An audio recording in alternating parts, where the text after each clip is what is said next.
I was 19 when my father told me I was a disgrace. "You'll never amount to anything. You're a burden," he spat, eyes cold like ice. That night is burned into my mind forever. I can still hear the sound of my mom crying quietly in the kitchen, not because I was being thrown out, but because she didn't have the courage to stop him. They all stood there. My dad, my mom, my older brother, even my little sister, who used to sleep in my bed when she had bad dreams, just stared at me with wide, scared eyes. Nobody said a word in my defense. I was kicked out. Just like that. No money. No suitcase. No hug goodbye. A shame. They stood by the door while I packed a few clothes in a plastic bag. My heart beat so fast I thought I would pass out. My hands shook as I grabbed my charger. I didn't even take shoes, just the slippers on my feet. "Don't come crawling back when life hits you," my dad said, slamming the door behind me. "My name is Lena Bell, and I'm 19 years old. Or I was when the world gave up on me. But I didn't give up on myself. I walked for hours that night, not knowing where to go. It was cold. My body ached. My stomach growled. I tried calling a friend, but my phone was at 4%, and I didn't want to waste it. I sat at a bus stop and curled into a ball. I cried quietly until my throat hurt. The next morning I went to a fast food place and used the bathroom to wash my face. I looked in the mirror and barely recognized the girl staring back at me. Puffy eyes, cracked lips, tears still stuck on my cheeks. That was the first day of my new life. Not the one I wanted, but the one I had to survive. You're probably wondering what I did that made my family hate me so much. I didn't do drugs. I didn't hurt anyone. I didn't drop out of school. All I did was dream. I wanted to build an app to help homeless youth like me. An app that could find shelter, food, or jobs nearby with just one tap. I called it Safe Haven. But when I told my dad, he laughed in my face. "An app? You don't even know how to fix the Wi-Fi, Lena," he said. My brother joined in. "Nobody wants help from a broke girl who lives in our basement. Be serious." But I was serious. I had studied coding on YouTube. I borrowed books from the library. I had a small, slow laptop with missing keys. But it worked. I had already made the first version of the app in secret. They found out. They went through my things. And when they saw I was using electricity and Wi-Fi for my stupid little app, they lost it. That's when they kicked me out. Not because I was bad, but because I dared to believe I could do something big. The first week was the hardest. I slept on benches. I showered at the YMCA when I could sneak in. I collected coins from the ground and bought crackers. I asked strangers for their leftover food. It was humiliating. But every night I opened my laptop. Yes, the same broken laptop, and worked on Safe Haven. I charged it during the day at a small cafe. They never let me stay too long, but long enough to push a few updates. Cried a lot. I felt invisible. But every time I opened that laptop I felt alive. Because in that screen was my future. I got a small cleaning job in the evenings. It paid almost nothing, but enough for a data plan on a cheap phone. I set up a Twitter account for Safe Haven and began posting tips, resources, and encouragement for homeless teens. Nobody noticed at first. Kept tweeting. Day after day. Sometimes I wanted to give up. I was hungry, tired, alone. But then one night something crazy happened. I posted a simple tweet. I was kicked out for building this app to help homeless kids like me. It's called Safe Haven. I made it on a broken laptop while living on the streets. Please share if you believe in second chances. I put my phone down and cried myself to sleep at the bus stop. When I woke up the next morning, I had 4,000 notifications. People from all over the world were sharing my story. Commenting, liking, donating. Some were even offering to help me fix the app. A journalist DM'd me asking for an interview. An organization wanted to feature me in their Voices of the Youth campaign. I had gone from nobody to somebody. I stared at the screen in shock. Then I looked up at the same street corner I had cried on for days. And I whispered to myself, "This is just the beginning." When I say my phone exploded that morning, I mean it literally froze. It was buzzing non-stop. I couldn't even unlock it at first. I thought I broke it. But no. The tweet about my app had gone viral, like really viral. People were retweeting it, commenting, asking how they could help. Some were writing, "You're the future." Others said, "Where can I donate?" I just sat there staring at the screen, my heart pounding. Was this real? I hadn't eaten in 12 hours, but I didn't feel hungry anymore. Felt seen. I walked to the cafe where I usually charged my laptop. The owner, Mrs. Lisa, had always looked at me funny, like I didn't belong. But that day when she saw the story on her phone and then saw me, her eyes widened. "Wait, you're Lena," she whispered. I nodded, scared she'd kick me out. But instead she smiled. "Sit down. You can charge as long as you want today." That was the first time I worked in the cafe without feeling like trash. I updated the app right there, fixing a bug that had crashed it earlier. I added more shelter options. Uploaded better maps. A guy from Canada messaged me offering free help with design. Another girl from New York offered to code part of the backend. Had a team. Real one. And they didn't care that I was homeless. They cared about what I was building. The next few weeks moved fast. I was invited to speak on a podcast. Then a radio interview. Then a local news station. I was still sleeping in shelters at night. But during the day, I was speaking into microphones and telling my story. And people were listening.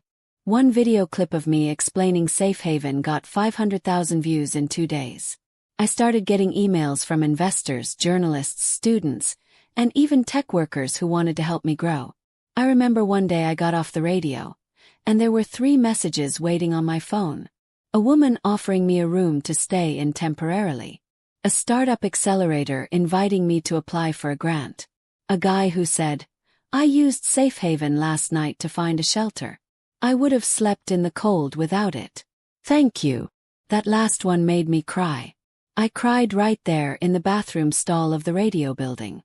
Because for the first time since I was kicked out, I didn't feel useless. Felt needed. I applied for the startup accelerator even though I was terrified. They only accepted 10 people out of hundreds.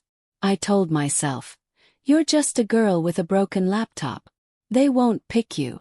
But 3 weeks later, I got an email that changed my life. Subject: "Congratulations." I screamed loud. Mrs. Lisa came running out of the cafe kitchen thinking I got robbed or something. I got in. Shouted. They picked me. She hugged me. For the first time. Then she gave me a cinnamon roll on the house. The accelerator gave me a real place to stay. A real laptop. Real mentors who didn't laugh at me. I met other young founders. Some from rich homes, some from nothing like me. But we all shared one thing. A dream. For the first time ever. I wasn't the joke in the room. People asked for my opinion. They took notes when I spoke. And every time I introduced myself I started with, "Hi, I'm Lena. I used to sleep on benches. Now I build tech to help the ones still there." One day I got a call from a big tech magazine. They wanted to feature my story in their 30 Under 30 issue. They called me the girl with the broken laptop. First I hated it. But then I realized that title was me. The broken laptop. The hunger. Pain. It was all part of my story. So I smiled and said, "Yes, I'd be honored." The article went viral too. Suddenly I was being called to speak at schools, youth centers, even city events. People hugged me, took selfies, told me their lives had changed because of Safe Haven. And yet, through all the praise, I still felt this tiny hole inside me. That hole shaped like my father's voice. "You'll never amount to anything." Then, it happened. One rainy morning I was eating oatmeal in my tiny apartment when I heard a knock at the door. I wasn't expecting anyone. I opened it. And there it was. A white envelope. Heavy paper. Gold seal. It had one line printed on the front. "From the office of the President of the United States." My heart stopped. I looked around. Was this a prank? But no one was there. Just the letter. I sat down slowly, hands shaking. Opened it. Inside was a typed message. "Dear Miss Lena Bell. The President of the United States would like to personally thank you for your service, vision, and innovation in the fight against youth homelessness. You are cordially invited to attend the National Recognition Ceremony at the White House this coming March. Your work has inspired not just a nation but the world. With deepest gratitude. Office of the President. I couldn't breathe. Tears poured down my face like rain. I held the letter to my chest and whispered, "They were wrong about me." I didn't sleep that night. I just lay in bed with the White House letter clutched to my chest like it was gold. I kept reading it again and again, just to make sure the words were real. Your work has inspired not just a nation, but the world. Me. A girl who used to sleep under bridges. Was I dreaming? The next morning, I walked to the accelerator office holding the letter like a newborn baby. When I showed it to my mentor, Miss Kim, she gasped so loud people from 2 rooms over came running. Everyone clapped. They hugged me. They took pictures with me holding the letter. Someone shouted, "Lena for president next." I laughed for the first time in a long, long time. Later that week, I got the official email from the president's assistant. It included flight details, hotel arrangements, and a formal RSVP form. I was really going to the White House. Me. The girl with the broken laptop. The girl who once ate leftover fries from a trash bin. I should have been over the moon, right? But deep inside, a small part of me was scared. I hadn't told my family anything. Not about the app. Not about the interviews. Not about the viral post. Nothing. They probably thought I had disappeared forever. A small part of me wanted them to know. But another part, the bigger part, wanted them to see it the way they deserved to. TV. With the whole world watching. I kept working on Safe Haven as I prepared for the trip. We added new features. Instant food bank locators, emergency contacts, and a panic button for teens in danger. Every new update felt like another step toward the future I dreamed of. And yet, with every success, I felt this strange feeling rise in my chest. Would they regret it? Would they feel ashamed? Would my dad finally say he was wrong? 2 days before the flight, I got a message on Instagram. From my cousin Ella. I stared at it for a long time before opening it. My hands felt sweaty. It said, "Hey Lena. I know you probably don't want to hear from me. But we saw you on the news. The interviews. Dad, your uncle showed us. Then we saw the White House thing. Your dad's been telling people how proud he is. He keeps saying you get your brains from him. Just thought you should know." I laughed out loud. Proud. The same man who threw me into the night with nothing. Now suddenly he's claiming my success like he earned it. No. Not today. I didn't respond to Ella. Instead, I opened Instagram, took a photo of the White House invitation on my desk, and posted it with a simple caption. "From homeless to honored by the president. Thank you for kicking me out." That was it. No tags. No names. Just that. Within minutes, it blew up. Thousands of likes. Hundreds of comments. People were crying, clapping, shouting me out. But the best part, I know my family saw it. Because Ella messaged me again. "Lena, wow. That post. Everyone's talking about it." The day of the flight came, and I wore a simple black dress with soft curls in my hair. Nothing flashy. Just strong, elegant, and me. I stepped onto the plane with a carry-on bag and a heart full of nerves. As we flew over the clouds, I closed my eyes and whispered, "God, thank you for not letting me give up." When I arrived in D.C., a driver held a sign with my name on it. We pulled up to a fancy hotel. A woman at the front desk smiled and said, "Welcome, Miss Bell. We've been expecting you." Miss Bell. Not failure. Not disgrace. Not burden. Miss Bell. The next morning was the big day. I stood outside the White House gates, my legs shaking. As we walked through security, a kind lady offered me tea. Another man guided me through a long hallway filled with gold frames and red carpets. I stared at everything like I was in a dream. Then, the door opened. He was standing there. The president. Smiling. Waiting. He walked toward me, shook my hand and said, "Lena Bell." We are so honored to have you here. Your story moved me deeply. I smiled, but I couldn't speak. Tears filled my eyes. I wanted to say something smart, something strong. But all I could whisper was, "Thank you so much." The room filled with people. Cameras flashed. They handed me a plaque. It said, "For outstanding impact and innovation.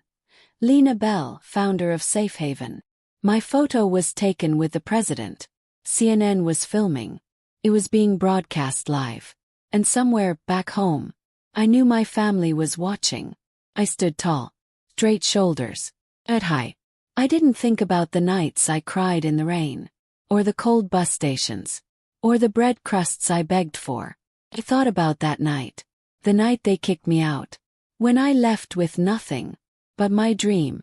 After the ceremony, a young girl came up to me. She was about 16. Holding a phone. She whispered, "Safe Haven helped me last month. I just wanted to say thank you." I hugged her so tight, because that right there was why I did all of it. The night after the ceremony, I sat in my hotel room in silence. The plaque was on the table. The president's signature was on the program booklet. And my name was trending online. But I didn't feel like screaming or dancing or bragging. Felt peace. For the first time in my life, I felt like I had nothing left to prove. I scrolled through messages on my phone. Thousands of comments. People calling me a hero. Some asking how to build apps. Some thanking me for helping their children. Others just saying, "You made me cry today." And then, another message came in. From a number I hadn't seen in over a year. It was my mom. Just one line. "Please call us." I stared at it. Felt nothing. No anger. No sadness. No joy. Just nothing. 2 minutes later, a second message came from my dad's number. "We saw everything. Your story. The speech. The president. We're proud of you. Please come visit." I locked the screen and set my phone face down. 'Cause now, I held the power. I thought about visiting them. I imagined walking through that same door they slammed in my face. Would I cry? Would I scream? Would I throw my success in their faces? But when I closed my eyes, all I could picture was their faces watching the television that day. Frozen. Silent. Shame. I didn't need to say a word. The whole world had already said it for me. The next morning I boarded my flight back home. Not back to their home. My home. The tiny apartment filled with sticky notes, empty teacups, and dreams come true. The place where Safe Haven was born. I sat by the window on the plane and smiled as the clouds passed by. I whispered. I said nothing, but I won. A few weeks later, a local school invited me to speak. When I walked into the gym, kids clapped and cheered. One boy shouted, "Lena Bell is a legend." I laughed and said, "I'm just a girl who didn't give up." I told them the truth. I told them about the bus benches, the hunger, the broken laptop, the night I was kicked out for dreaming too big. I told them that failure is just the world's way of testing how badly you want it. When I was done, a teacher came up to me, tears in her eyes. She whispered, "You just saved someone's life today. Maybe more than one." And that meant more than the plaque. More than the interviews. More than anything. Safe Haven grew fast after the White House moment. We added volunteers, mentors, even a 24-hour hotline. Cities across the country asked to partner with us. I was now CEO of my own company. People listened when I spoke. My emails got responses. My name opened doors. But I never forgot where I came from. I never forgot the cold nights or the silent tears. One day, as I walked out of a meeting with a senator's team, I passed by a man in the hallway. He was tall, stern face, holding a briefcase. He looked just like my father. Froze. My breath caught in my throat. He turned around, but it wasn't him. Still I stood there for a moment shaking. Not out of fear, but out of memory. That's when I realized. I no longer hated him. He gave me the greatest gift without knowing it. When he kicked me out, he set me free. Free to build. Free to fly. Free to become me. Months passed. I got invited to speak at a tech event overseas. I walked the stage with a calm heart, wearing the same black dress from the White House day. People asked me how I stayed strong. I told them the truth, because I knew what it felt like to have nothing, and still believe I was something. That night, I opened my DMs one last time. My dad had sent another message. It said, "I don't expect forgiveness, but I do hope you're okay. We're proud of you, Lena. We really are. I'm sorry." I read it twice, and then I closed the app. Not out of anger, not out of revenge, but because I didn't need that chapter anymore. I now had a new family, the teens we helped, the mentors who believed in me, the world that lifted me up when I had nothing. And I had me, strong, whole, unapologetically Lena. Sometimes people ask me, if you could go back, would you change anything? Would I want a better dad? A softer start? Think about it. Then I shake my head. No, I wouldn't be me without the fire I walked through. So, to anyone reading this, to the girl with the cracked phone, to the boy nobody believes in, to the dreamer sleeping on the train, keep going, because one day the people who doubted you will see you on a screen they can't turn off. And you won't even need to say a word, because you'll already have one. Please subscribe and follow us.